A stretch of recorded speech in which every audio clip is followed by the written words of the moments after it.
Au nom du Père, du Fils et du Saint-Esprit. Amen. Esprit de Dieu, souffle de vie. Esprit de Dieu, souffle de feu. Esprit de Dieu, consolateur, Dieu nous sanctifie. Évangile de Jésus-Christ selon saint Luc. En ce temps-là, Jésus disait au chef des pharisiens qu'il avait invité: quand tu donnes un déjeuner ou un dîner, n'invite pas tes amis, ni tes frères, ni tes parents, ni de riches voisins, sinon eux aussi te rendraient l'invitation et ce serait pour toi un don en retour. Au contraire, quand tu donnes une réception, invite des pauvres, des estropiés, des boiteux, des aveugles.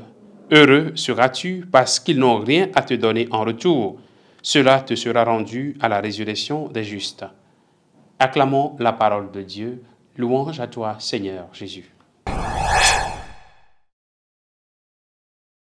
Bien, chers frères et sœurs en Christ, nous sommes aujourd'hui le lundi 4 novembre. Le Seigneur nous accueille aujourd'hui et nous donne sa parole. Je voudrais partager avec vous deux enseignements de l'évangile que nous venons d'écouter aujourd'hui.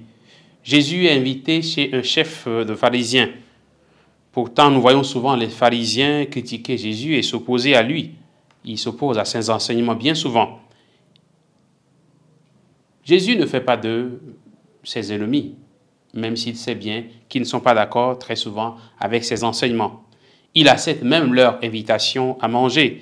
Et dans une grande liberté, il se permet d'enseigner, même chez des gens qui ne l'accueillent pas favorablement ou qui n'accueillent pas favorablement ses enseignements.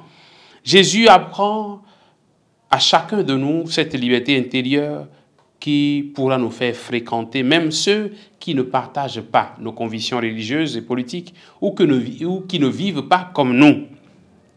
Deuxième enseignement que nous pouvons garder en ce jour, c'est de ne pas attendre de retour. N'attends donc pas de retour, n'attends pas en retour.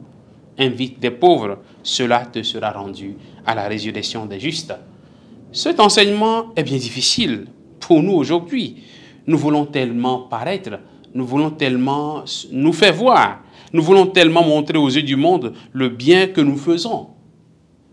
En fait, nous voulons tellement de la reconnaissance en montrant ce que nous faisons de bien pour les autres. Nous refusons de faire du bien lorsque nous ne recevons aucune gratitude, aucun remerciement en retour. J'ai été bon envers les gens, ils n'ont pas été reconnaissants. Aujourd'hui, je ne fais plus de bien. On entend souvent des personnes répéter cela.